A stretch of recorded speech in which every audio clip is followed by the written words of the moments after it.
Kemarin, tanggal 4 September 2024, hari Rabu, seperti yang kita sudah tahu, PM atau Kepala Negara Kota Vatikan sekaligus pemimpin Gereja Katolik Dunia, Paus Fransiskus, berkunjung ke Indonesia. Emangnya ngapain sih beliau ke Indonesia?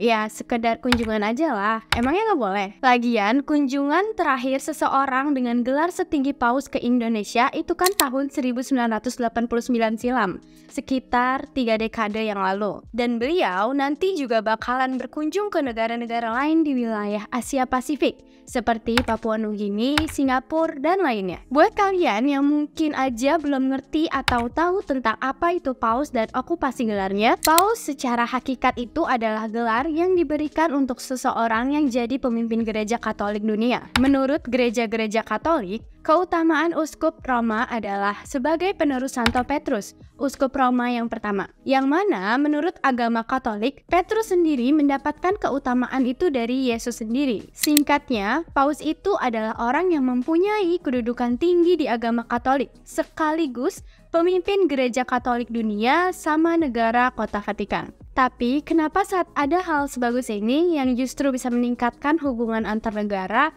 kok banyak ya orang yang nggak suka? Apa karena mayoritas agama di negeri ini itu orang-orang muslim? Padahal saya sendiri sebagai seorang muslim pun tahu yang Rasulullah ajarkan ke kita, orang-orang muslim itu untuk menghargai atau hanya sekedar memberi ruang untuk mereka yang bukan bagian dari agama kita, untuk melakukan kegiatan dan ibadahnya mereka sesuai ajarannya masing-masing.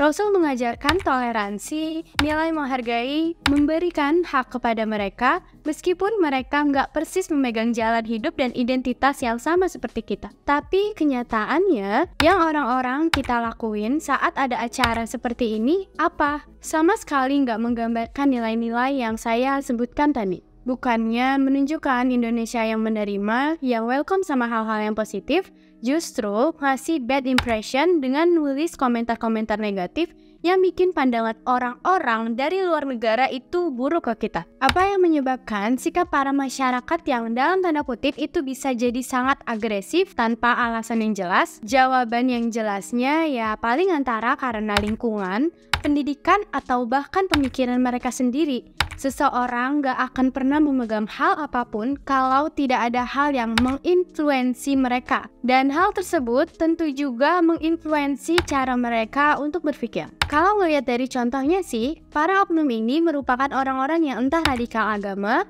kurang sopan santun, atau memang low akhlak. Mereka itu memandang segala hal hanya dari satu sisi, yang jadinya ketika ada hal-hal yang menuntut mereka untuk berpikir melalui perspektif yang lain, mereka itu jadi super sensitif. Padahal negara ini kan Bhinneka Tunggal Ika ya. Banyak hal, banyak perbedaan itu sebenarnya nggak apa-apa. Kalau begini kan kesannya menghapus nilai-nilai persatuan dan toleransi tersebut. Perilaku seperti ini justru bisa memecah negara kita. Orang-orang seperti mereka tentu akan terus ada. Mau di negara manapun, mau di zaman apapun, mau dari agama manapun. Tapi yang jadi masalah adalah ketika jumlah dari orang-orang tersebut itu sudah bisa digolongkan banyak.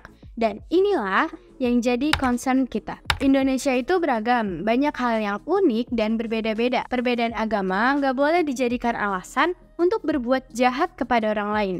Apalagi kalau perbuatannya dibenarkan oleh banyak orang. Balik lagi ke faktor utama yang memang gak jauh dari karena kualitas sumber daya manusia kita yang memang masih kurang. Semoga informasi ini dapat membuat Anda aware dan lebih dewasa dalam menanggapi dan bersikap terhadap hal yang di luar lingkaran Anda sendiri.